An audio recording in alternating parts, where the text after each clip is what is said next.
大家好，欢迎收听大橘讲故事。我跟老公赵川都是普通家庭出身，我从老家云城远嫁到荆州。结婚第1年，我就生下了男宝，大宝杨洋刚上幼儿园，我又怀上了2胎。杨洋从小就是个天使宝宝，很少哭闹，还特别爱笑，谁见了都喜欢。婆婆周秀兰对他简直是溺爱，经常背着我偷偷给孩子吃糖，为此我们没少闹矛盾。怀2胎时，我俩都盼着是个女儿，毕竟谁不想儿女双全，凑个好字呢？但我和老公也说好了，就算2胎还是儿子也没关系，一定对2个孩子一视同仁。可在我孕期时，周秀兰就跟做法似的，天天念叨2胎得是女儿。虽说婆婆溺爱大宝，可她并不重男轻女，因为她自己辛苦拉扯大2个儿子，深知养儿的艰辛，觉得养儿子太亏。她觉得娶媳妇不仅得买房买车，生女儿还能收点彩礼，说不定女儿还能补贴娘家。于是她每天给我做各种奇奇怪怪，据说能生女儿的食疗。这一度让我焦虑不已，生怕2胎是儿子，婆婆会不喜欢。好在老公一直安慰开导我。2胎出生后，周秀兰得知又是个儿子，月子里整天在我耳边唉声叹气，抱怨我老公要累死了，还得给2个儿子打拼，怪我不爱吃他做的食疗，不然肯定能生女儿。产后激素急速下降，再加上婆婆的铺，我患上了产后焦虑。不仅如此，小宝淘淘简直是个闹腾精，睡觉必须得抱着，一放下就哭闹。学会走路后，更是调皮的不行，不管我和老公怎么耐心教育，都收效甚微。晚上，我拿毛巾给淘淘擦脸，他却拿哥哥的画笔，把自己画成了小花猫。周秀兰这时走过来，语气凉凉地对孩子说：“这么调皮，把你卖掉算了。”我起初以为他在开玩笑，还故意刮刮淘淘的鼻子，跟着说不听话就把你卖掉。可没想到他居然当真了。周末我习惯睡个懒觉，但通常没睡多久就会被淘淘闹醒。因为周秀兰不想管他时，就会让淘淘来叫我起床。可这次我居然顺利睡到了大中午。走出客厅，发现家里空无一人。平常这个点，周秀兰早把午饭做好了。我估计她带孩子出去散步还没回来，也就没太在意。洗漱时，我听到了开门声。等我从浴室出来，只看到了大宝杨洋。妈，淘淘呢？哦，张婶特别喜欢淘淘，淘淘也赖在那儿不肯回来，就让他在张婶家玩，晚点我去接他。张婶是小区邻居，听说他儿子结婚5年了还没孩子。平常他就喜欢在小区花园里和大小宝一起玩，所以我一时也没觉得有什么不妥。可吃饭时，我心里莫名不安，总觉得好像有什么东西要被夺走一样。淘淘那么调皮，会不会给张婶家添麻烦？他看不到妈妈和奶奶，会不会害怕？于是我立刻放下碗筷，打算去张婶家接他。周秀兰见我要出门，问我去哪儿，我说去接淘淘回来。她也立马放下碗筷，上前拉住我：“淘淘在那儿玩得好好的，你担心啥？”她的手抓得我手臂生疼，我心里的不安愈发强烈，挣脱她的手就往外跑。我一路跑到张婶家，张婶住1楼，门前有个小花园，淘淘正在里面做木马，张婶和她儿媳在一旁陪着。我瞬间松了口气，心想自己真是想多了。我站在栅栏外喊了一声，淘淘立刻爬下木马，朝我跑来。我把她抱起来，笑着对张婶他们说：“不好意思，给你们添麻烦了，我带淘淘回去吃饭，下次再过来玩。”张婶和她儿媳也热情地欢迎我们再来，还一路送我们出门。往家走的路上，我笑着自嘲，想多了。走着走着，我突然想到，张婶儿子和儿媳平时都不在本地，家里也没小孩，院子里怎么会有小孩玩的木马？我的第六感让我隐隐不安，于是把淘淘抱得更紧了。回到家，周秀兰正在给大宝杨洋喂饭，看到我们回来，还白了我一眼。张婶可稀罕淘淘了，你瞎担心啥？我一边把淘淘放进餐椅，一边回应：淘淘调皮，怕给人家添麻烦。我试探着问婆婆：妈，平常您一个人带2个孩子累不累？要不我们请个保姆帮忙？其实白天大宝在幼儿园，下午才接回来，婆婆身体还算健康，年初摔了一跤，现在手脚也挺利索，按说能应付得来。没想到婆婆反应激烈，请什么保姆？你才挣多少钱？是嫌赵川还不够累？她擦了擦杨洋嘴边的饭粒，杨洋这么乖，我带得过来。那淘淘呢？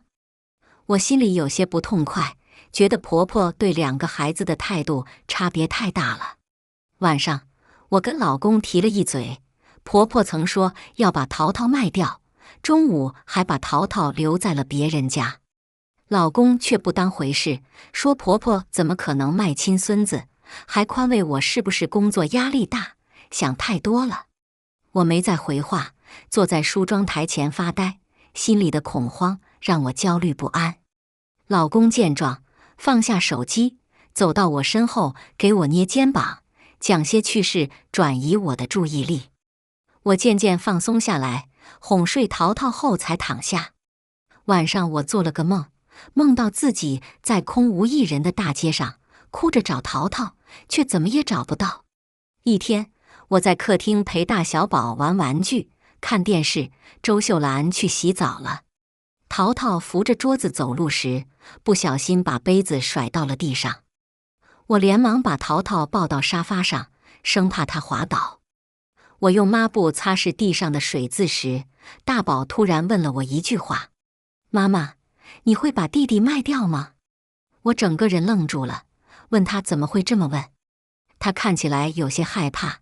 奶奶说弟弟不听话，要把他卖掉。妈妈，弟弟是不小心把杯子弄到地上的，你不要把弟弟卖掉。妈妈，如果我不听话了，你也会把我卖掉吗？我立刻抱着他坐到沙发上，又把淘淘揽进怀里，认真地对大宝说：你和弟弟都是爸爸妈妈的心肝宝贝，是我们最重要的亲人，无论发生什么，爸爸妈妈都会永远和你们在一起。大宝听了很开心，抱着还不太懂事的弟弟亲了一口。我的心却愈发沉重，我觉得不管婆婆是不是无心之言，都得跟她好好谈谈。恰好周秀兰洗完澡出来，我就去书房跟老公说了这件事。老公听后表情也不太好看，觉得婆婆不该在孩子面前这么说。你还没明白，我觉得婆婆不只是吓唬孩子，她可能真有卖孩子的计划。老公还是觉得荒唐，亲奶奶怎么会卖亲孙子呢？但见我这么较真，他也决定陪我一起找婆婆谈谈。9点过后，孩子们都睡了，周秀兰还在客厅看电视。我和老公坐到她身边，眼神示意后，老公先开口：妈，我们有点事想跟您聊聊。我把电视音量调低，周秀兰一脸疑惑，问我们聊什么。妈，今天大宝跟我说，奶奶想把弟弟卖掉，您是不是在孩子面前说了这话？她耸耸肩，摊摊手，一副我们大题小做的样子。我就随便一说：妈，孩子心思单纯，大人说的话他们会当真，您这么说会让孩子心里没有安全感。周秀兰站起身来，我就那么一说，淘淘调皮成啥样你们不知道啊，我还真想卖了算了。她嗓门越来越大，往房间走去，我们叫她，她也不理，径直走进房间，关上门，拒绝沟通。他越是这样，我越觉得他心虚。老公的脸色也阴沉下来，终于理解了我这段时间的不安。他往我身边坐近了些，搂住我的肩膀：“妈可能带孩子带烦了，以后我下班多陪陪大小宝。”我一整晚都心乱如麻。老公的亲弟弟赵磊要带女朋友过来吃饭，我和婆婆厨艺都一般，所以打算出去吃。女方是南方人，听说来我们这边很久了，我想着她可能会想念家乡菜，于是我打算订一家口碑不错的粤菜餐厅。可周秀兰知道后，把我骂了一通，说我不懂礼数，要订5星级饭店，还特意让我开车载她去银行取了5200块。我原以为这是吃饭钱和见面红包钱，可看到她把一整叠钱都塞进了红包里，我有些惊讶。婆婆平时节俭的近乎抠搜，我和老公偶尔出去吃顿西餐，她都要说我们浪费。同时，我也因她的区别对待感到不开心。我初次来拜访时，只是去了一家还算过得去的湘菜馆，整桌3个荤菜，4个素菜，见面红包也才600块。到了餐厅，她点了10菜1汤，其中只有2个素菜。妈，点的有点多了吧？我们才5个人。你不懂，请客桌上不能空。我看了眼点菜 pad 右下方的结算价格，心疼不已。赵磊和他女朋友进来包厢时，我们刚好点完菜。周秀兰非常热情地迎上去，对女方一顿夸赞，怎么看怎么满意。女孩子叫陈嘉欣，体态端庄，说话大方有礼，给婆婆带了燕窝，给我带了一套高价护肤品。我正要接过道谢，周秀兰却把护肤品推了回去，收下了燕窝。赵磊嫂子都嫁人当妈妈了，不用涂这些，你留着自己用。陈嘉欣闻言，眉头微皱，还是把护肤品交到我手上。姐姐，这是我的一点心意，你一定要收下。周秀兰不让我收，我偏要收。我不再推拒，一手提着护肤品，一手迎陈嘉欣落座。谢谢你，我会好好用的。话还没说完，我突然被周秀兰的肥臀撞开，差点崴了脚。她拉着陈嘉欣，让她坐在我原本的位置上。嘉欣啊，来，你太瘦了，看看菜单还有没有想吃的。不用了，阿姨，点的挺多了，我不挑食。真好真好，不挑食好。一整顿饭下来，周秀兰一直喋喋不休。每道菜旁边都有公筷，她却总用自己的筷子夹菜给陈嘉欣，每次夹菜前还要把筷子放进嘴里嗦一下。陈嘉欣基本没怎么吃，一直叫婆婆不用给她夹菜了。老公轻轻用手肘戳了戳婆婆，提醒她用公筷。周秀兰看看自己的筷子，居然还大声说：“我筷子很干净，以后都是一家人，用一双筷子有什么关系？瞎讲究。”说后面3个字时，还白了老公一眼。老公叹了口气，不再说话，无奈地看了我一眼。我掏出手机，给赵磊发了条信息。赵磊看过之后，感激地看了我一眼，用略带争风吃醋的语气对婆婆说：“妈，跟我吃饭时你都不给我夹菜，不行，这碗是我的。”接着，他把陈嘉欣的碗拿到自己面前，把干净的碗放在陈嘉欣面前。嘉欣，我来照顾就行。周秀兰也不是完全没眼色，后面就没再给陈嘉欣夹菜了，只是嘴巴一直说个不停，就差没让陈嘉欣把族谱念一遍。这天，大宝突然闹着要我陪他睡觉。他很小就开始独立入睡，偶尔也会撒娇要跟我们一起睡。但今晚他更像是害怕，还带着些讨好的意味，非要我陪他睡。我和他一起躺在小床上，给他读睡前故事《小蝌蚪找妈妈》。大宝平时入睡很快，一般讲完一个故事就睡着了。可今晚讲完故事后，我发现他双眼睁得大大的。洋洋怎么还不睡啊？我手在他胸脯上轻轻拍着，他突然带着哭腔喊了声妈妈，接着说了句让我意想不到的话：你可以把弟弟卖掉吗？我惊得一下子从床上坐起来，大宝也跟着坐起来，小声抽泣。我把大宝抱进怀里，紧紧搂着他。等他情绪稳定后，才开始和他沟通。宝贝，你为什么想把弟弟卖掉？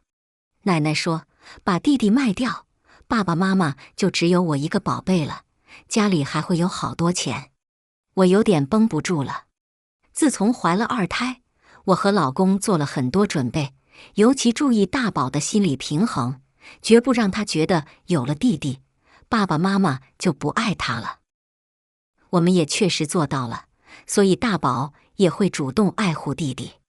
可现在他居然想卖掉弟弟，独享爸爸妈妈的爱。我那婆婆到底在孩子面前说了什么？我把老公喊来，我们一起坐在大宝的小房间里。我抱着大宝，老公握着他的手。我们非常郑重地向他承诺，不会因为有了弟弟就减少对他的爱。或许是因为以往我们做得很好，孩子不安的心很快安定下来。从孩子房间出来后，我们敲响了周秀兰的房门，再次严肃地和她谈话，让她以后不要再在孩子面前说卖掉、丢掉之类的话，并且严厉地告诉她，贩卖人口是违法的。可周秀兰始终咬定自己只是逗孩子玩，最后还反咬一口，哭着说我们夫妻俩欺负她，骂老公有了媳妇忘了娘。被轰出房间的我们不敢大声拍门，怕吵醒孩子。我看了老公一眼，发现他也一脸受伤。婆婆在老公小学时就成了单亲妈妈，一个人含辛茹苦把老公和他弟弟带大。我想她现在可能因刚才对婆婆的态度而难受，但这事就是婆婆的错，我没法劝她不计较。这几天上班时，我都会时不时打开家里监控，看到淘淘在家才安心。可是今天监控显示，从早上周秀兰领着大小宝出门后，一直到12点半都没回家。一般送大宝去幼儿园后，周秀兰会带着淘淘去市场买菜，回家放下东西后才出去玩。我把手机一直立在电脑旁，随时查看。可没等来他们回家，却收到了爱健宝小程序的信息。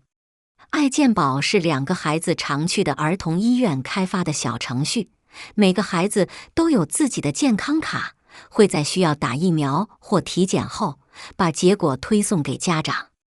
我点开推送，上面显示淘淘今天上午8点在该医院做了全项检查。周秀兰怎么突然带孩子去做全项检查？我脑子里那根弦一下绷紧了，一个可怕的念头袭来。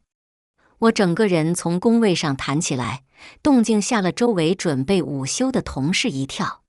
来不及回应他们的关心，我就冲出了公司。这个时间电梯要等很久，我就从安全通道跑下楼，一边跑一边拨打周秀兰的电话，却一直没人接。我跑到马路边，平时只舍得坐地铁公交的我，拦了辆出租车。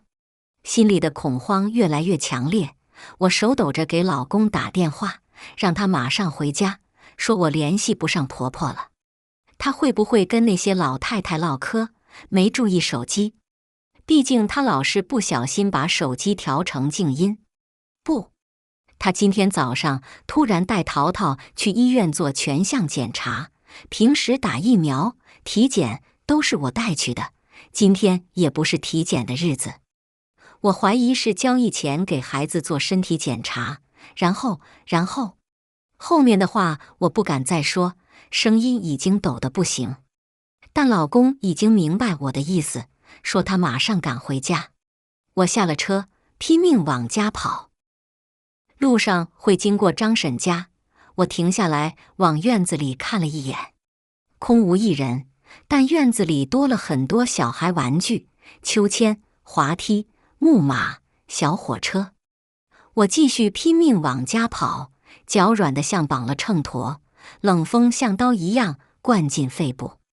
从电梯里出来，发现家里门开着，张婶一家都在我家。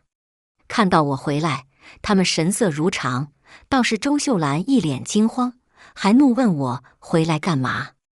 我冲进家门，发现淘淘的衣物、奶粉、玩具等被打包成好几袋，张婶还抱着淘淘。我一个箭步冲上去，要抢回淘淘。张婶没防备，但也下意识抱紧了淘淘，指甲在淘淘手臂上划了一道长长的划痕。淘淘哇的一声大哭起来。我紧紧抱着淘淘，和他们拉开距离，大声怒问：你们这是干什么？想贩卖人口吗？张婶老公吓得赶紧去关门。张婶儿媳也反应过来，问周秀兰：阿姨，您没跟儿媳商量吗？淘淘是我们家的孙子，当然由我做主。我心里的怒火蹭的一下烧起来，尖叫着大喊：这是我的孩子，你凭什么擅自卖掉我的孩子？淘淘可一直都是我在带。周秀兰不讲道理，咬牙切齿地冲上来想抢孩子。我毫无顾忌地乱踹，恨不得一脚踹死这老太婆。张婶一家也明白状况了，原来周秀兰卖孙子根本没跟儿媳商量过。阿梅，你把钱还给我们吧，你儿媳不同意就算了。张婶怯生生提议，眼神在我和婆婆之间游移。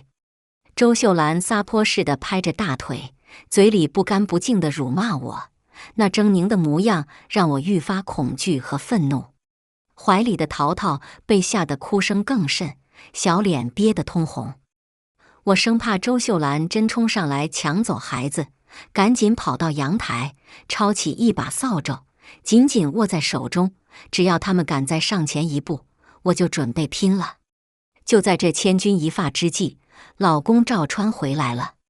一向温文尔雅的他，一进门就听见周秀兰叫嚷着绝不还钱，瞬间明白婆婆真的要卖掉孩子，而且钱都已经收了。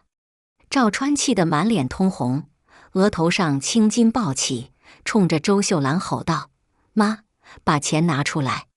周秀兰像护着命根子一样，死死捂住口袋，唾沫横飞地叫嚷着：就不还，这钱我有用！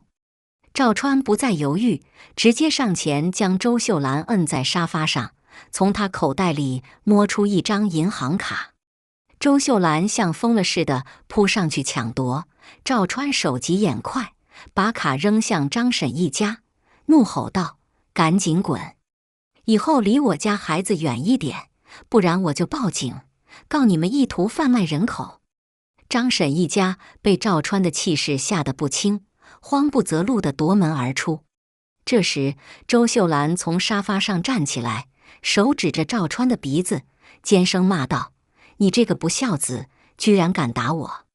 随后一屁股坐在地上，撒泼打滚，哭喊着：我要报警！我儿子打我这个亲妈啊！我才要报警！我双眼通红，浑身因愤怒和恐惧而颤抖，但仍紧紧抱着孩子。周秀兰一听我要报警，立马拉住赵川的裤腿，鼻涕一把泪一把地哭诉：荣恒，我可是你亲妈啊！老婆没了可以再找，妈没了你就真成没妈的孩子了。赵川看向周秀兰的眼神里充满了厌恶，但又一时难以决断。沉默片刻后，缓缓转过身，低头向我哀求：小穗，放过他这一次吧，我保证让他以后离孩子们远远的。尽管心中满是不甘，但看着老公为难的样子，我还是暂时妥协了。我要求周秀兰搬回老城区的房子，我无论如何都不能再放心把孩子交给他。他原本就住在那里，年初摔了一跤，其实只是擦破了点皮，但毕竟年纪大了，我还是带他去医院拍了片，出于照顾他的考虑，让他住进了我们家。后来我想回归职场，他主动提出帮忙带孩子，便一直留了下来。听到我要他走，周秀兰瞬间炸了：“这是我儿子的房子，你凭什么赶我走？”他那狰狞的表情，仿佛撕下了最后一层伪装，让我看到了他最丑陋的一面。就凭房产证上有我的名字，而不是你的。我毫不示弱地回应。周秀兰闻言更加抓狂，又一次坐在地上撒泼。一旁的赵川一直坐在沙发上低头沉思，此刻终于忍无可忍，站起身来对他说：“妈，我送您回去吧。”“我不回去。”“荣恒，你真要赶你亲妈走？”周秀兰尖叫着，突然重重地扇了赵川一巴掌，赵川的眼镜被打飞，摔在地上碎成了片。“你不走，我就报警，告你贩卖人口未遂、进局子和回自己家，你选一个。”我歇斯底里地吼着，若不是看在她是老人，是老公的母亲，我真想亲手惩治这个差点卖掉我孩子的人。周秀兰见我和老公态度如此强硬，立刻改变战术。她迅速从地上爬起来，伸手去摸赵川被打的脸，假惺惺地说：“对不起，阿恒，妈真是老糊涂了，你原谅妈好不好？”那眼泪说来就来，不去当演员真是可惜了。我担心老公会被他的苦肉计蒙骗，好在老公这次没有动摇。他冷冷地开口：“如果我没猜错，那张卡里是30万吧？”周秀兰愣住了，张着嘴，脸上的泪水都僵住了。“你想要30万，是想给赵磊做彩礼吧？”老公的声音带着一丝悲凉。我不禁打了个寒战，看向周秀兰的眼神中又多了几分恨意。饭局之后，我听说赵磊和陈嘉欣有结婚的打算。老公紧握的双拳微微颤抖，继续说道：“前段时间赵磊突然问我借钱，说陈嘉欣那边要求最少30万彩礼。接着你就打起了卖亲孙赚彩礼的主意是吗？小时候你想着把我卖了养弟弟，现在又想卖我儿子给弟弟凑彩礼。难道我不是您儿子，淘淘不是您亲孙吗？”老公的情绪从隐忍逐渐转为爆发，脸涨得通红，眼眶中蓄满了泪水。我知道婆婆一直偏心赵磊，老公曾跟我讲过，他们小时候但凡有肉吃，婆婆都会把肉埋在赵磊的碗底，不让老公看见。其实老公又怎么会不知道呢？肉的香味那么浓，他也曾满怀期待地扒开饭，寻找碗底的肉，可每次都失望而归。有一次，赵磊把自己碗里的肉分给老公，被婆婆看到后，抄起拖鞋就打了老公一顿，还骂他跟弟弟抢肉吃。没想到婆婆竟然真有过卖掉亲儿子的想法，如今还企图卖掉亲孙子。我上前轻轻拍着老公剧烈起伏的后背，冷冷地对周秀兰说：“你走吧，以后不要再来了。”周秀兰还想对老公卖惨，老公直接别过脸去，不愿再看她。她慢吞吞地回房间收拾东西，收拾着收拾着，在房内大哭起来。随后又跑出来，扑通一声跪在我面前，不停地磕头，双手合十哀求：“小穗，妈错了，妈真的知道错了，你不要赶我走好不好？”我看着他那副虚伪的样子，心中没有一丝解气，只有更深的厌恶。他不过是担心离开我家后，更没机会跟我们要钱罢了。最终，周秀兰还是被送回了老城区的房子。我原本坚持要报警，贩卖人口未遂也是重罪。得知我要报警，周秀兰吓得差点晕过去。在老公的劝说和赵磊的哀求下，我还是放过了他，并禁止他再探望2个孙子。我请了一段时间假，面试了好几个保姆，试用到第3个时，才觉得合适，决定留下。我特意把周秀兰和张婶的照片发给保姆，叮嘱她一定要格外留意这2个人，绝不能让他们靠近孩子。又跟幼儿园老师打好招呼，只有我、老公和保姆可以去接孩子放学，其他人来都不准放行。留在家观察了2天，我才放心回去上班。我也考虑过当全职妈妈，但我不想失去自己的事业和经济来源。再者，现实情况也不允许，我们还有房贷车贷，仅靠老公一个人，经济压力会很大。老公这几天一直闷闷不乐，喜欢坐在阳台的小板凳上，望着楼下车水马龙发呆。哄睡2个小孩后，我也搬了个小板凳，坐到他身边。我把头轻轻靠在他肩膀上，问道：“你是因为妈回去了，不开心吗？”他立刻摇摇头，说：“不是。”我把下巴放在他肩上，用眼神询问他到底怎么了。老公沉默了许久，缓缓说道：“其实在爸爸去世的第2年，妈就想把我卖掉，把我送到隔壁村一户人家，还捧回2大盆肉。我一次次偷跑回家，妈就拿扫帚赶我走。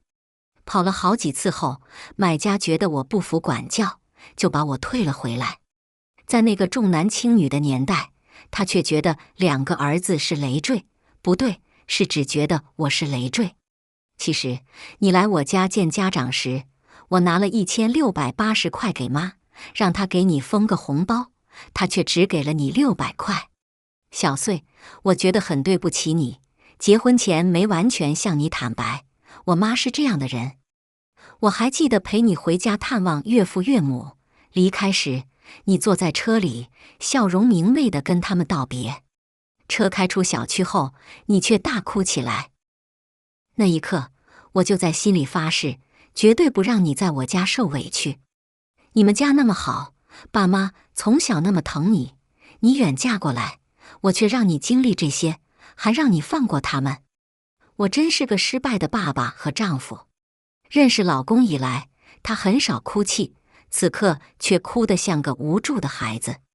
跟他在一起后，我就感觉到他不愿回忆小时候的事，所以也没深入问过。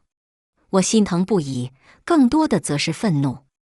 我把老公搂进怀里，安慰道：“傻瓜，我还要谢谢你在那样的环境下，依然健康正直地长大。”老公紧紧握着我的手，向我保证，可不管怎么说，她都是我妈，今后我只会给她提供基本生活费，其他的我就当没她这个妈了。我也会努力赚钱，给咱们换大房子，把岳父岳母接过来。好，我回应着，心中五味杂陈。本以为这件事就此告一段落，可我心里清楚，赵磊的彩礼前1天没解决，婆婆迟早还会打我们家的主意。果不其然，1天晚上，赵磊提着大包小包的礼品上门拜访。我同意他进门后，周秀兰竟也从拐角处冒了出来，跟着进了家门。大宝杨洋看到奶奶来了，还挺开心，主动打招呼。周秀兰却直接越过他，去亲近在地毯上玩玩具的淘淘，真是虚伪。我立刻上前把淘淘抱起来，拉着杨洋回房间，给他们准备好玩具和动画片，叮嘱他们待在房间里，别出来。出来时，赵磊和周秀兰正坐在沙发上，看到我出来，立刻站起来，神色拘谨。你们来做什么？我冷冷地问道。其实周秀兰打算卖掉淘淘的事，赵磊确实不知情，所以我对他本没什么意见。但今天她突然带着婆婆搞突击拜访，让我对她的态度也冷淡了许多。嫂子，妈因为那件事内疚了很久，今天特意来给你和大哥赔罪，她是真的知道错了。赵磊解释道。周秀兰也赶紧接话，小穗，妈错了，我真不是人，我知道没脸见你，但这罪我一定要赔。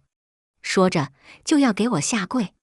他以为我会阻止，或者马上扶他起来，可我就大大方方地看着，甚至还坐在单人沙发上，翘起了二郎腿。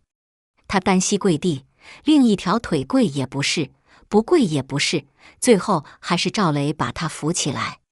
见我态度强硬，周秀兰又转头去劝老公：“阿恒啊，因为赵磊小时候身体不好，妈在你们兄弟俩之间总是偏心他多一些。我知道你心里委屈，可赵磊一直都很向着你。现在他要娶媳妇了，你这个当哥哥的多少得帮衬帮衬，是不是？”我和老公对视一眼，只觉得心里更加寒凉。之前我和老公商量过，不是不帮赵磊，只是他工作一直不稳定，每份工作都干不了几个月，根本存不下钱。都快30岁的人了，现在想娶媳妇就来找我们要钱，真把我们当提款机了。所以你们打算借多少？老公问道。听到借这个字，周秀兰脸上的肥肉抖了一下。你看，当初你娶小穗，妈掏光了家底，还跟亲戚借了好几万，给了小穗家15万彩礼。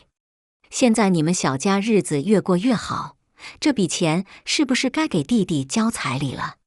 老公噌地从沙发上站起来，怒吼道：“借！妈，当初您可没说这钱是借给我的。我也听明白了，这老太太是想一份彩礼钱娶2个儿媳，给我家的彩礼，还想让我嫁过来后再还回去，给他小儿子娶媳妇。”赵川气得浑身发抖，眼眶泛红，死死盯着周秀兰，仿佛眼前的人是陌生人一般。他声音发颤地质问：“这么多年，您心里到底有没有我这个儿子？在您眼里，我是不是永远都是那个可以被牺牲、被利用的对象？”周秀兰避开赵川的目光，眼神闪烁，嗫嚅着：“阿恒，你怎么能这么说呢？妈，这不是没办法吗？赵磊要是娶不上媳妇，咱们家的香火可就断了。”我看着周秀兰这副蛮不讲理的模样，心中涌起一股强烈的怒火。我冷冷地开口：“妈，您口口声声说为了这个家，可您想卖掉淘淘的时候，有没有想过这个家会变成什么样？有没有想过我们做父母的感受？”周秀兰被我质问得哑口无言，脸色一阵白一阵红。这时赵磊站出来打圆场：“嫂子，大哥，你们别生气。我知道这次是妈做的不对，可我和嘉欣是真心相爱，他家里那边的要求，我实在没办法。”赵川深吸一口气，努力平复情绪，对赵磊说道：“赵磊，不是大哥不帮你，这些年你换了那么多工作，没有一份能坚持下来。你想过以后吗？就算这次帮你凑齐了彩礼，结了婚，你拿什么养家？”赵磊低下头，沉默了许久，小声说道：“大哥，我知道错了。这段时间我一直在反思，也找到了一份稳定的工作，我会努力赚钱，承担起自己的责任。”我看了赵磊一眼，语气稍微缓和了一些：“赵磊，我们不是不愿意帮你，只是希望你能成熟起来，真正为自己的未来负责。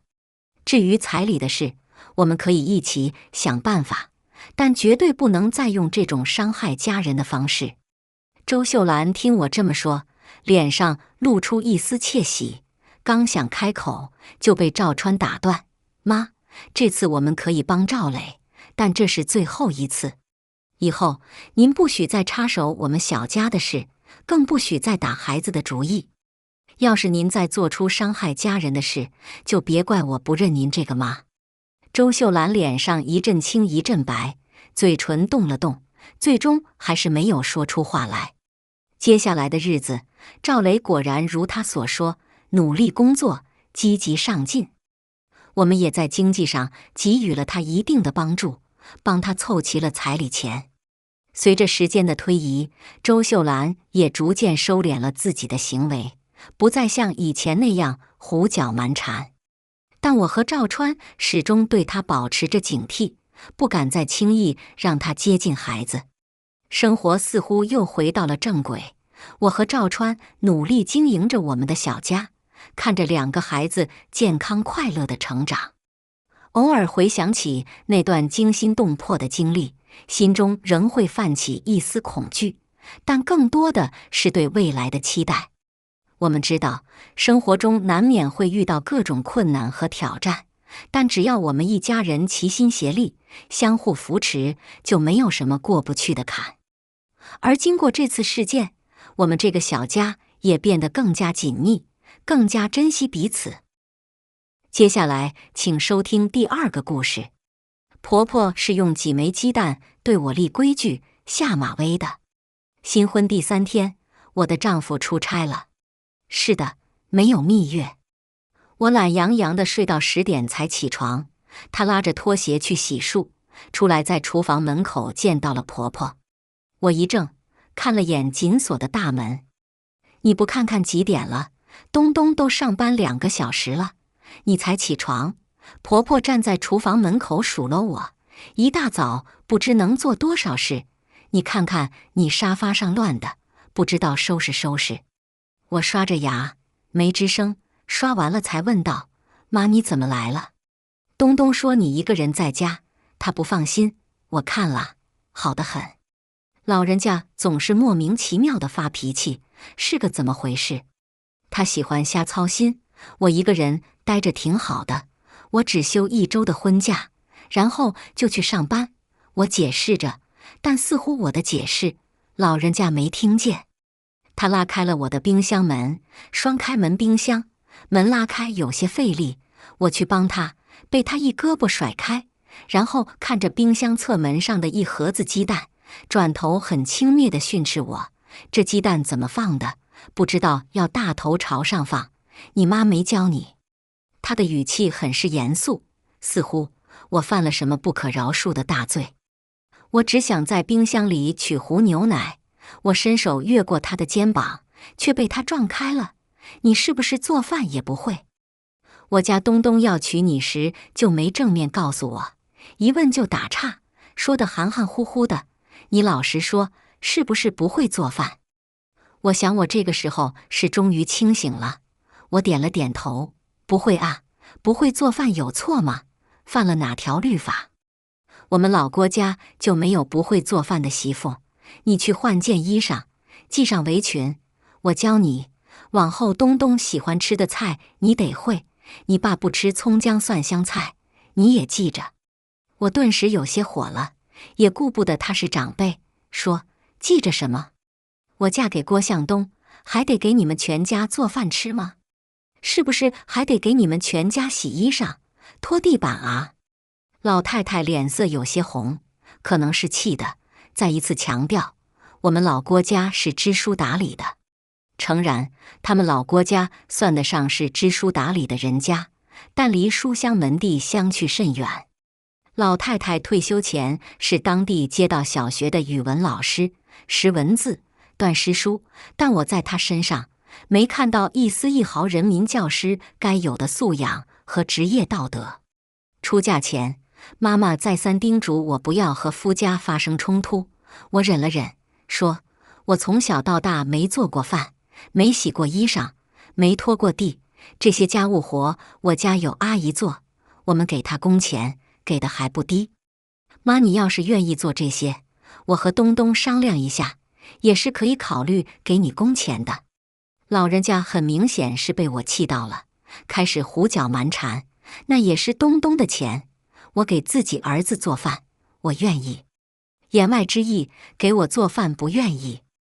我强硬地拿了一壶牛奶出来，倒了一杯，放进微波炉加热。等的过程中，我又去拿了2个鸡蛋，准备做一道我最拿手的白水煮蛋。可我的所作所为，似乎再一次挑战了老太太的底线。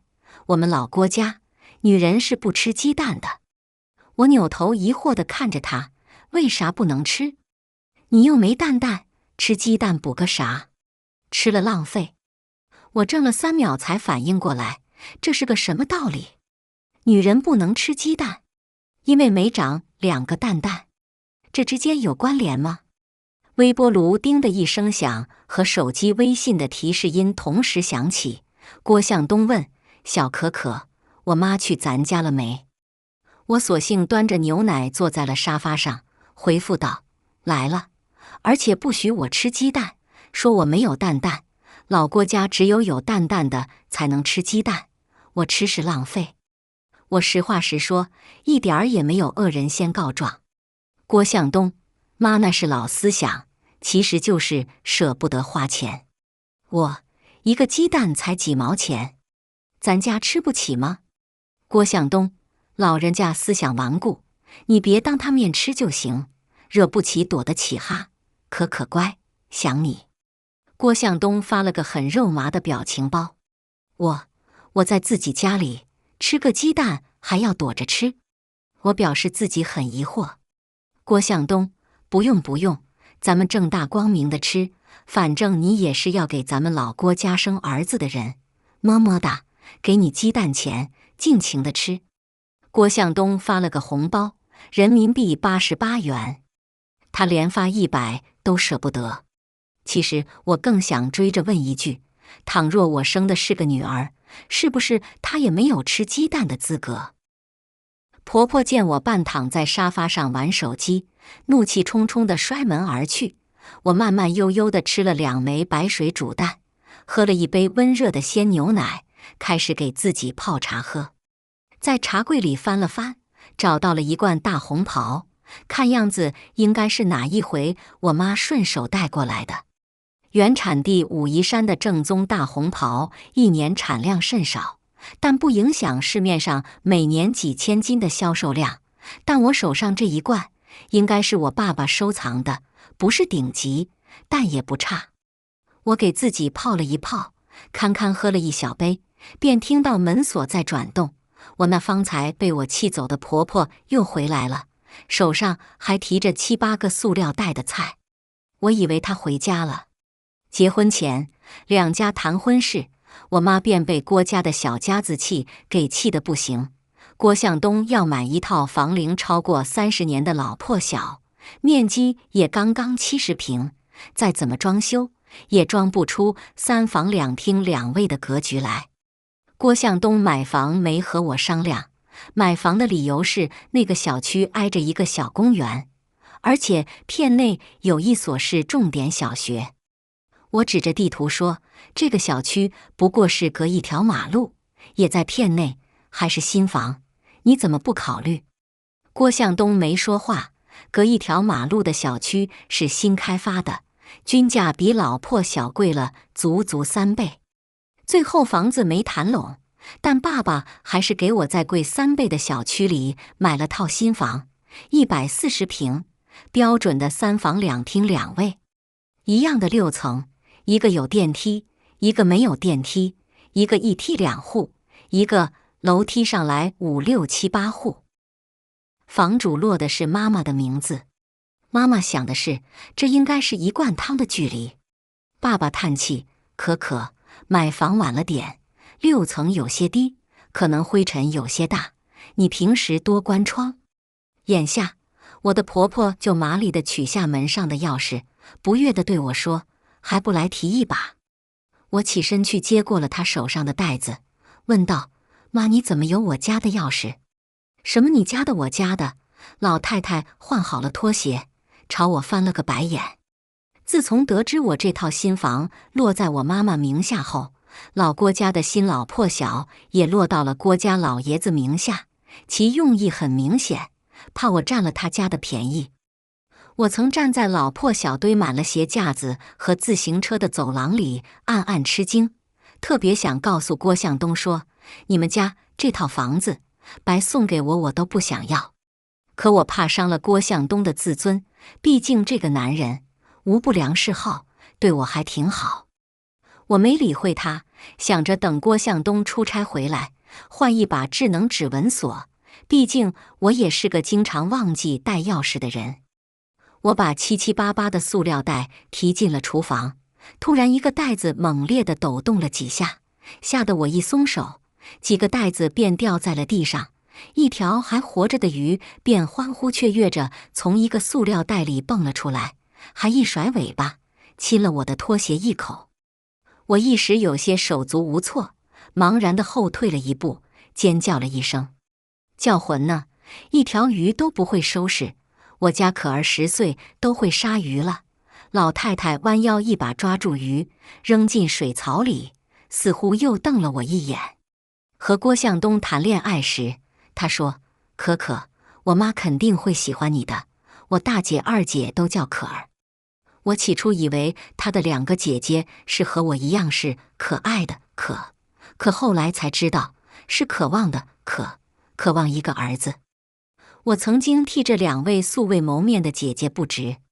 鱼的生命力似乎很强大，在水槽里蹦来蹦去，蹦出几片鱼鳞来，稀稀拉拉地贴在墙上的瓷砖上，白色的瓷砖和黑色的鱼鳞，和瞬间四溢出的鱼腥气，恶心得我干呕了一声。我拍了拍胸口，屏住了呼吸，将那鱼腥气自我封闭在鼻尖前，跑到客厅继续喝我的大红袍。素来好景不长，我才喝到第2泡，老太太在厨房里叫我，我不情不愿地过去，问了句：“叫我干嘛？”“干嘛？教你做饭啊？做饭不会，洗菜会吧？”婆婆将一兜青菜和洗菜盆推到我面前，我往那兜菜里看了一眼就认出婆婆肯定买的是尾菜，原本绿油油的上海青，没几颗完整的，全是边叶子、碎叶子。记得我小时候养了一只兔子，阿姨便带着我把青菜的边叶子全扒了下来，挑干净的让我喂给兔子吃。我突然发现我喂给兔子吃的青菜品相都比这一兜青菜好。我伸着指尖扒拉了一下，嫌弃道：“这菜都烂了啊，能吃吗？吃了会不会拉肚子？”婆婆一听便怒了：“东东给的生活费，还要养你，有的吃就不错了，还挑3拣4。”哦，原来郭向东给了他妈妈买菜钱，他才屈尊来给我做一顿饭。那我更不想吃了。我抽了2张纸巾擦了擦指尖，说：“那你做自己吃吧，我还没饿，刚吃了鸡蛋。”鸡蛋2个字无异于火上浇油，更何况那2个鸡蛋壳就明晃晃地搁在垃圾桶的最上头。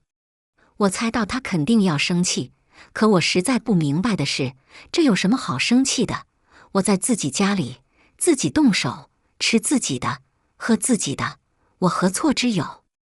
我进了书房修改我的设计图，出来泡第3泡茶的时候，听到婆婆在打电话：“鸡蛋嫩能多吃。”我看她还拆了一罐茶叶，茶叶蛋会造成贫血，还容易导致缺钙和骨质疏松。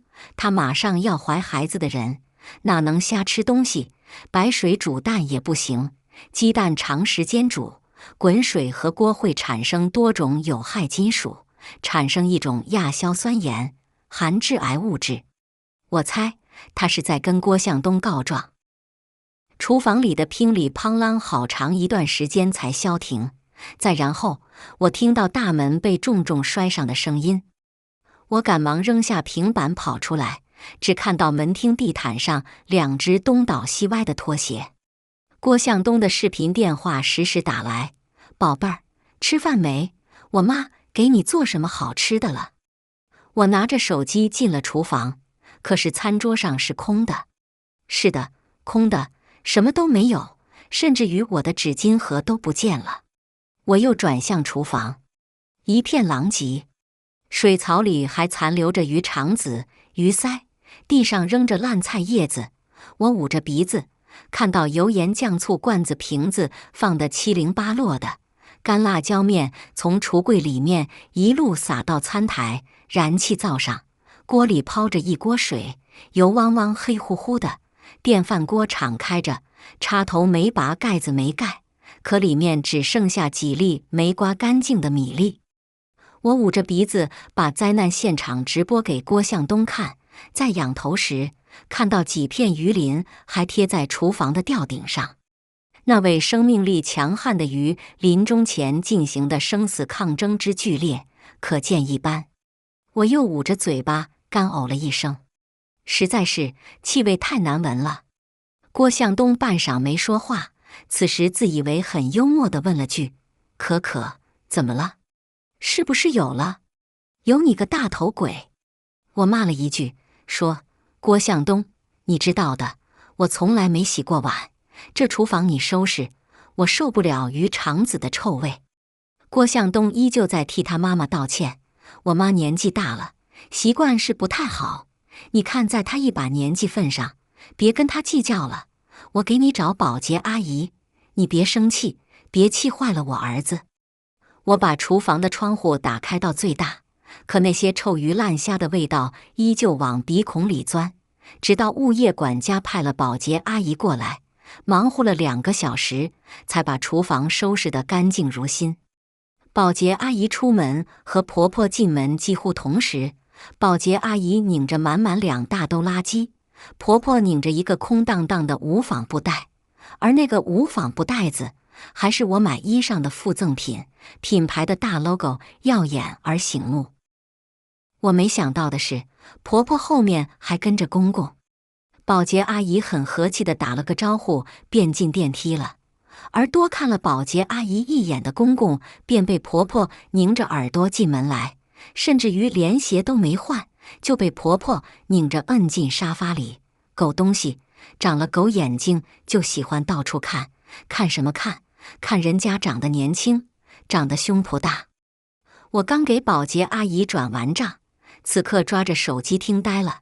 我第一次感受到一个年老色衰的老女人对另一个徐娘半老的女人的恶意，我瞬间便也明白了她对我的恶意。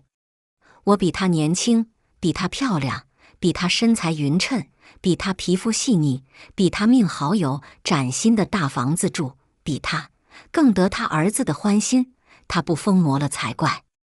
我还没出声，公公已经从婆婆的手底下挣脱了出来，可能是失了面子，迫切地想要找回自己的荣耀，指着我便骂道：“赚了几个钱就了不起，卫生都还要花钱做，自己长了手长了脚，不是个残废，怎么就不自己动手？你爸妈没教你，今天我来教教你。”老头光着地中海，还想起身撸袖子，想做什么？打架？简单，既然不要脸，那都不要脸好了。我拨了郭向东的视频电话，再次现场直播。我家东东是个研究生学历，比你个本科高，你伺候一下不是应该的，做个饭，洗个衣裳，哪里就不应该了？你真把自己当宰相家的小姐？那宰相家的小姐是要进宫当娘娘的，你瞅瞅你自己，瘦得像个竹竿，风吹就倒，一看就不是个好生养的。我们东东怎么娶了你这个懒婆娘？你妈说你睡到11点还不起床，我们老郭家就没这么当媳妇的。婆婆坐在一旁，面上淡定如水，可眼眸深处还是有着一丝肉眼可见的幸灾乐祸。我低头瞅了眼手机屏幕，郭向东已经在那端急得跳脚了。我笑了笑，挂断了视频，然后打电话给管家和110。我说我家有人非法闯入，还偷走了我的价值1万的电器。在等他们来时，我一直开着手机录像，记录着他们污言秽语的怒骂和呵斥。老爷子还摔了我一把紫砂壶，骂我没教养，骂我不知廉耻，不知道尊敬老人。这要是搁在以前，是要进猪笼陈塘的。110比物业管家来得更快一些。保洁阿姨收拾完垃圾的时候跟我说：“老板，你家的咖啡机怎么跟别人家的不一样？怎么没有壶？那要怎么煮咖啡啊？”我这才发现，我配套的咖啡机少了一把虽然只有20公分高，却价值9000多的喷气式摩卡壶。我向警察申诉，并且带他们进了厨房，指着咖啡机旁的空缺位置说：“瞎说，就一铁疙瘩，哪有那么贵？你扔在哪里都长锈了，我才带下去扔掉的。婆婆跳脚，不打自招。”我翻出我的购买记录，9 Barista 原产地英国的咖啡壶，售价9210.00，警察一边记录着，一边拿手机拍了我的购物记录，抬眼看了婆婆一眼。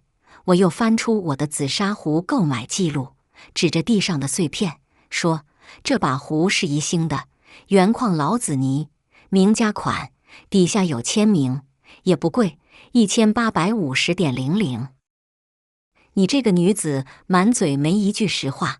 公公踢了一脚地上的紫砂壶碎片，撸起袖子就要上前教训我。我实在替他们汗颜，好歹也是国营大厂出来的人，怎么没有一丝的常识？警察面前还敢动手动脚，真当自己插根草就是葱。我陡然记起妈妈在我出嫁前劝我说：“可可，你现在是铁了心的要嫁他。虽然向东是个好孩子，可他的家庭不适合你。”我记得当时我特别倔，我嫁的是郭向东，又不是他老郭家。可我现在都明白了，人非要撞一次南墙，才知道回头。来的2名警察是社区的片警，很年轻，却也很有经验。稍年长的说：“虽说你们是家务事，但报案失窃和损害物品金额已经达到1万，可以立案了。”我插了句嘴：“还有呢，我的一套乐扣的打包饭盒，虽然不值钱，可也是我的东西，也得还回来。”婆婆站着指手画脚：“我回去取了还你。你这个女子，我当初就叫东东不要娶你，刁蛮得很。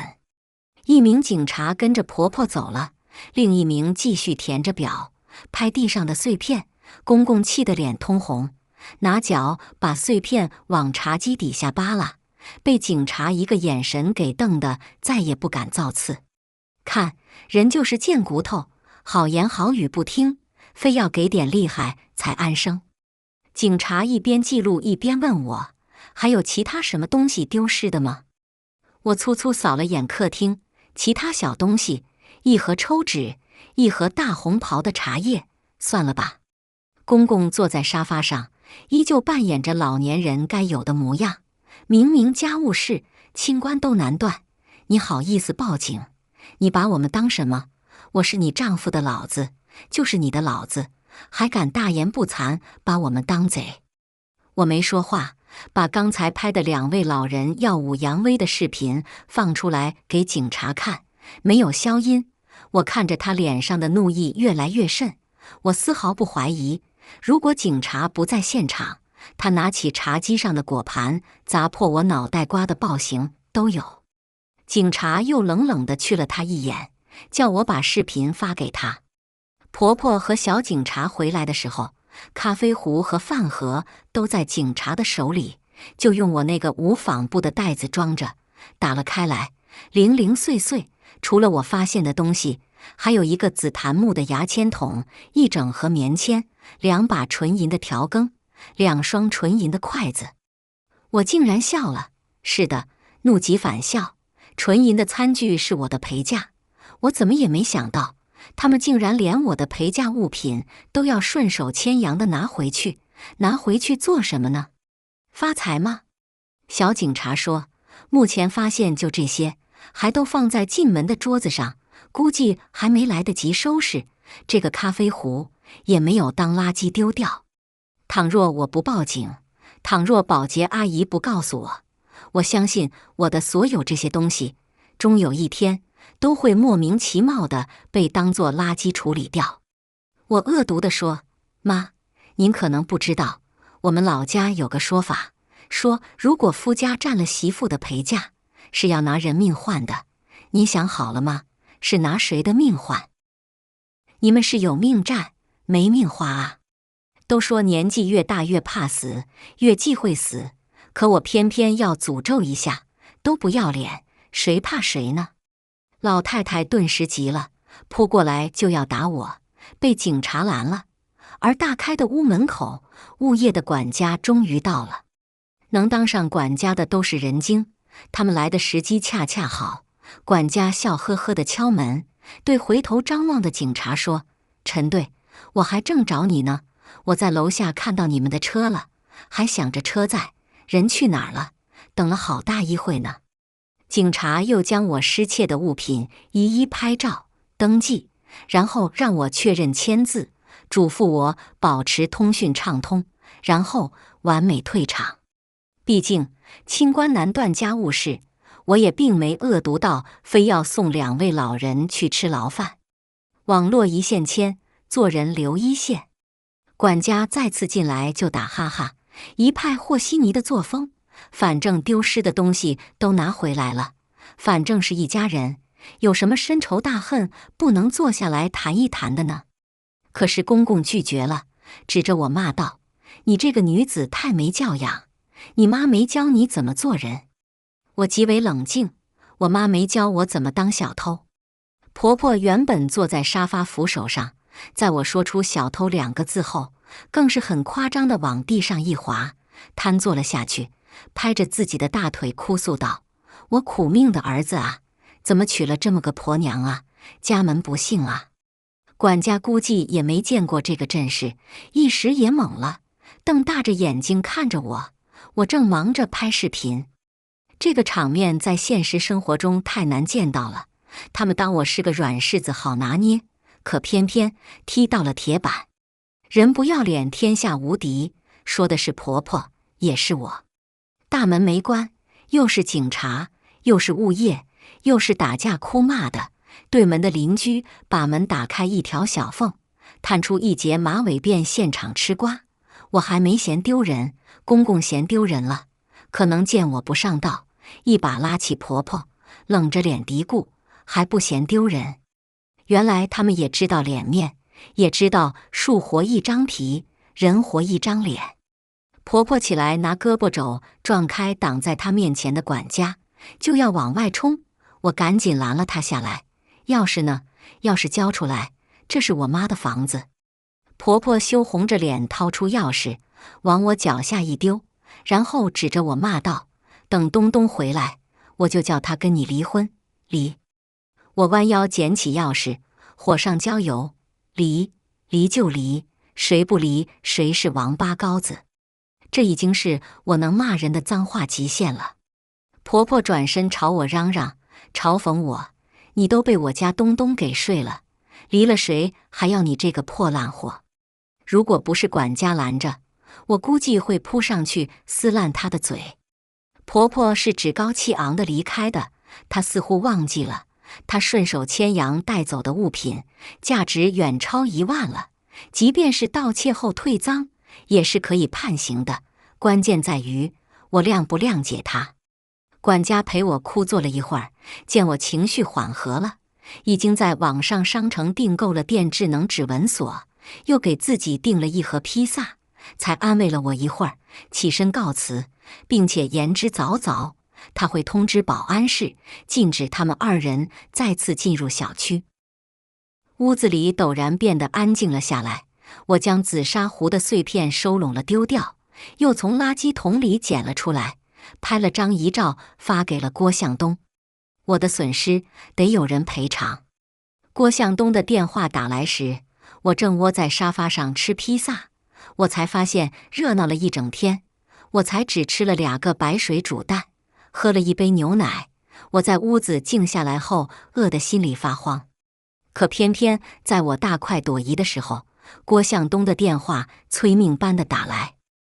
我在接电话前，把手机里所有的视频发了过去，一连7、8个小电影，精彩纷呈。郭向东在电话接通的第1句话便是：“乖可可，别闹。”看，无论发生了什么事情，错的总是我，总是我无理取闹。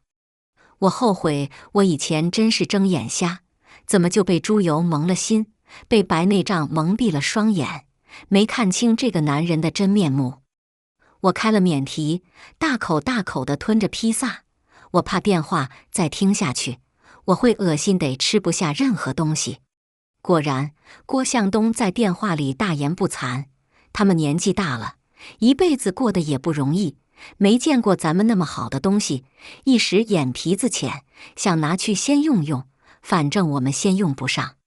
再说了，咱们都一家人了，我们的就是他们的，这以前一大家子住一起，哪里分得这么清楚？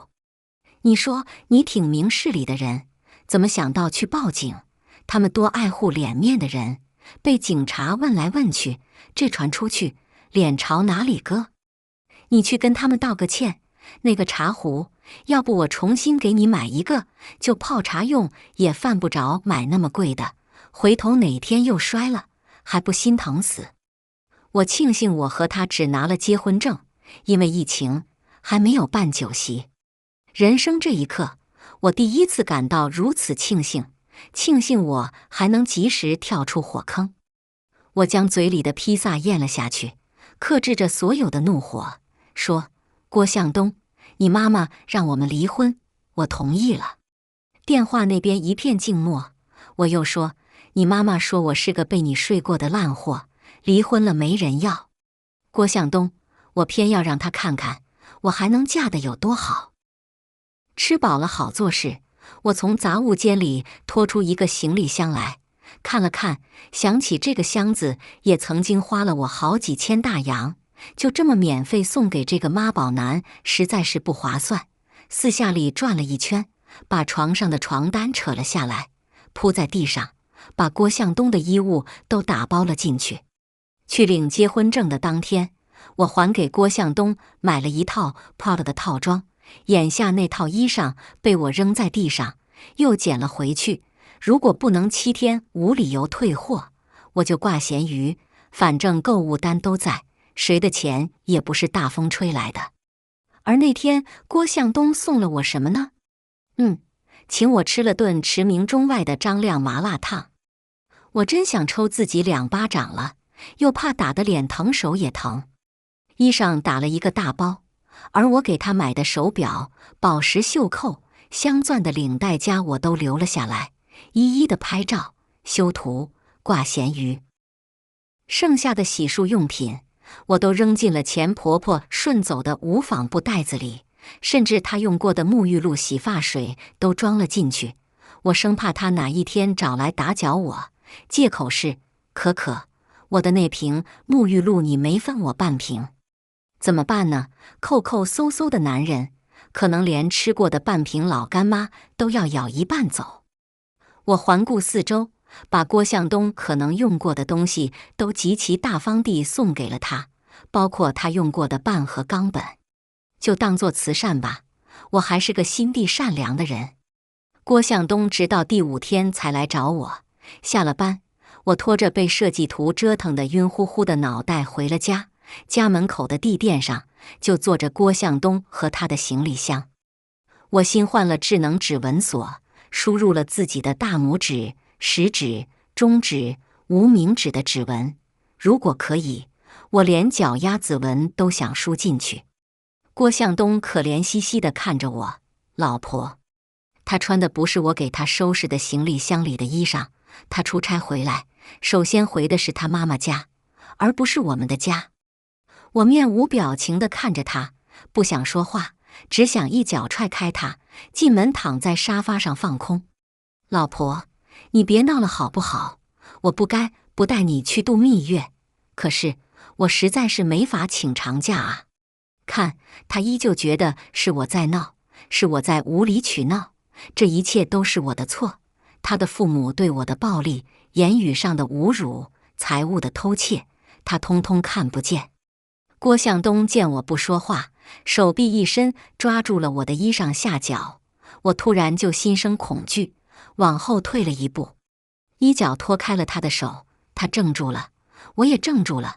我突然发现我已经不认识眼前这个男人了。我爱了他3年啊，此刻他的眼神面目全非。可可，你怎么了？生病了吗？他小心翼翼地问道，用了平生最温柔的语气。可我还是害怕。害怕什么呢？我不知道。可可，我替我妈向你道歉好不好？你体谅一下他们老人家，他们思想落后，生活习惯也不好，可以前条件不好，他们也没办法，弄脏了厨房，我不是给找保洁阿姨打扫干净了吗？还有，他说的什么不能吃鸡蛋，就是逗你玩的，我不是给了鸡蛋钱了吗？你放心大胆的吃，咱们买3斤，1斤煮了吃，1斤炒了吃一斤蒸了吃，好不好？别生气了，生气容易老，老了可就不漂亮了。我突然觉得恶心，那股恶心劲不是从胃里翻腾上来的，是从心底。我掏出手机，把88元发红包返还了回去，然后扶着墙角，大口大口地干呕起来。可奈何我胃里空空，心里也空空，什么也呕不出来。我的干呕吓坏了郭向东，也让他顿时惊喜起来。他拉着我的手，便要把我往他怀里带。可，是不是有了？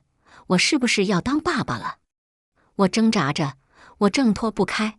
我终于明白郭向东为什么一直想拉我的手，他要用我的指纹开门。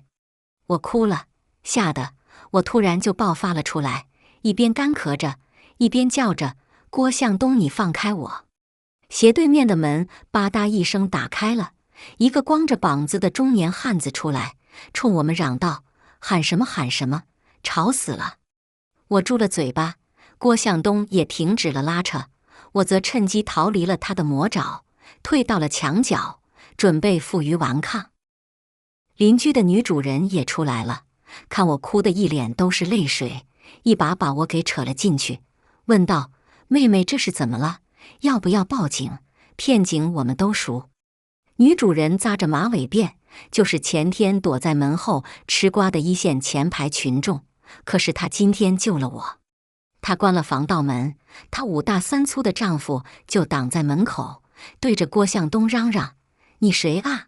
躲这儿可有小半天了，干嘛？踩点儿啊！再尾随妇女，我报警了啊！”郭家都是要脸面的人。郭向东耷拉着脑袋，提着行李箱走了。那汉子还在门外守了一会儿，方敲了敲自家的门。女主人陪着我出来，夫妻2个人守在我身后，看着我划指纹进了自己的屋门，说：“妹子，你拿抹布把那里擦擦，这指纹太好提取了，没看007啊。”我坐在沙发上，强迫自己冷静了下来，给管家打了电话，又给我爸爸妈妈打了电话。我告诉他们，我错了，我要离婚。任何新生事物都有试错成本，我的错误婚姻直接成本就是9.90。妈妈有先见之明，没要他们家的彩礼，也只给了我房子陪嫁。可我的心受了伤，我知道从今以后，我对爱情、婚姻将不抱任何的期待和向往。晚饭是邻居的大姐送来的，煲了一锅汤，热热地烫贴着我的心。大姐看了眼堆在客厅角落里的大包裹，问道：“他们家离得不远吧？”我摇了摇头，又点了点头。要是我，宁愿送给回收站。大姐抽了张纸巾给我擦眼泪，要帮忙给你送过去不？省得她又有借口来。看，还是女人了解女人。她打了个电话，不一会儿，一个皮肤被晒得黝黑的小伙子拿着一卷胶带上来。大姐麻利地指挥他打包，胶带把物品缠裹得严严实实，才问我送哪里。我手写了地址，要给派送费被拦下了。大姐说：“就你那贪财的婆婆，才不会放过这些东西，运送费让他们给。小安，他们不给钱，你就当废品卖掉。”夜里11点，爸爸打来电话，说郭向东跪在家门口，怎么都不肯走，问我要不要原谅他。我说不，然后把郭家2位老人精彩演出的视频发给了爸爸。我相信以爸爸的性子，郭向东即便跪倒天荒地老，跪倒楼板都塌了，爸爸也不会原谅他和老郭家。爸爸是第2天一早过来的，带来我的一个堂哥和2个堂弟。爸爸的车上还坐着一脸死灰的郭向东。办证大厅很嘈杂，有人哭泣，有人解脱，有人沉默，没理会什么冷静期。郭向东一想辩解，我爸就放视频，郭家老爷子那一句字正腔圆的：“你这个女子一看就生不出儿子，是个不下蛋的老母鸡。”郭向东辩住了嘴。协议书很官方，毕竟我们没有孩子，也没有财产要分割。我再一次敬佩爸爸妈妈的先见之明，姜果真是老的辣。回去后我便病了，发烧，烧到39.8，在医院打了针吃了药，爸爸直接把我带回了家。偶尔管家在微信上说，你那钱婆婆要进小区来，保安不让进，她还站门口骂街。我继续一个人上班，一个人回家，但更多的是回爸爸妈妈家，因为阿姨最近学会了做我最爱吃的蛋挞。邻居的大姐在微信上问我，你那房子是不是总空着？租不租？卖不卖？她说她最近怀了2胎，家里有些腾挪不开。我问了下妈妈，算了下房价和装修费用，给了她一个很优惠的价格。城南那一片终于离我而去，太阳总会升起。我以为郭向东从此将成为我的过去式，可是1个半月后，夜里10点半，一个陌生的本地电话打了过来，是个很年轻的小伙子，战战兢兢：“嫂子，我是郭向东的同事，他喝醉了，吵着要见你，要不您来接他回去。”我在一家烤鱼馆里见到了把自己灌得酩酊大醉的郭向东。这是距拿到结婚证后，我第一次一个人单独见他。他瘫在座椅上，旁边站着他的2个同事，正手忙脚乱地帮服务员收拾桌子。要打烊了，我让他同事帮忙把他扶到了不远处派出所门前的椅子上，跟他们说，我和郭向东已经离婚了，我不是你们的嫂子，你们不要叫错人。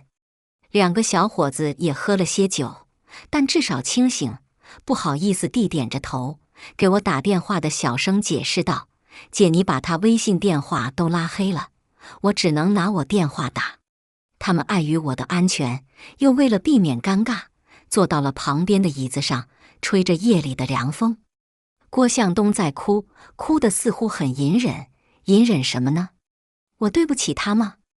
我转身要走，郭向东抓住了我的衣角，可能是有着之前的阴影，他又骤然松开了手，低声道，可可，对不起。我转过身来看着他，没什么对不起，我们又不熟。可可，你是不是还在生我的气？不气了好不好？他低声哀求。郭向东，我不和醉鬼说话，我们离婚了，一别两宽，如果你不想我讨厌你，就再也别找我。可可，你以前是爱我的。他依旧纠缠不休。那是我眼瞎。我笑道，郭向东，你爱我什么呢？爱我爸能给我买大房子，爱我妈能给你介绍客户资源，对吧？你扪心自问一下，你真正爱过我？郭向东忙不迭地点头。我又冷笑道，爱我？爱我，你能看着你爸妈糟践我？你记得他们怎么说我的吗？说我是生不出蛋的老母鸡。可可别说了，他们是我爸妈，我能怎样？那你就纵容他们欺负我，偷拿我的嫁妆。郭向东，我已经很大度了，我没让他们去坐牢，可他们呢？你亲爱的妈妈跑到我们小区，逢人就讲6栋602的那女的是破鞋。可可，郭向东打断了我的话，看他也听不下去了吧？可那个时候他在哪里？那个时候你在做什么呢？我蹲了下来，看着他一张在夜色里涨得通红的脸，笑道，你和你们一家人有尊重过我吗？没有。有尊重过我爸妈吗？也没有。你们一家人厚颜无耻。对不起可可，我替他们向你道歉。我要你的道歉有何用啊？郭向东，你记着，我们离婚了，我们井水不犯河水。你妈说我被你睡过了，我是破鞋。那你呢？你也被我睡过了，你是什么？破鞋拔子，还是烂鞋带？我起了身，往路边的派出所走过去。我在值班室里忍着恶心给钱婆婆打了电话，说你儿子喝醉，在派出所门口，麻烦您来领他回去。电话那边微怔，随即钱婆婆的声音传来，肖可可，是不是肖可可？你这个贱女人，你还有脸跟我提郭向东？他为了你，连家都不要了。我挂了电话，在转身时，郭向东就扶着门框看着我，脸上有泪痕。我漠然地看着他，心底再翻不起一丝的波澜。他在门口抓住了我的手臂，又在警察的狐疑眼色下松开了手。我冷冷地看着他，转身走进了夜色里。郭向东的电话响了，钱婆婆的声音在寂静的夜里传得很远：“你不许去找他，你再找他我就死给你看。”看，人就是这样奇怪的动物，一面怕死，一面又拿自己的死去威胁最亲近的人。我在夜风卷飞着落叶中回了家，妈妈给我留了一盏小夜灯和一杯姜枣茶。我突然很庆幸在我伤痕累累的时候，还有一个避风的港湾让我舔舐伤口。1周后，我申请的 offer 到了。我曾经为了郭向东而放弃了去深造，而老爷子点醒了我。罗德岛设计学院，我来了。我在一个雪后初晴的日子里飞上了蓝天，航班展翅高飞的时候，我终于意识到，我的新生活真的要重启了。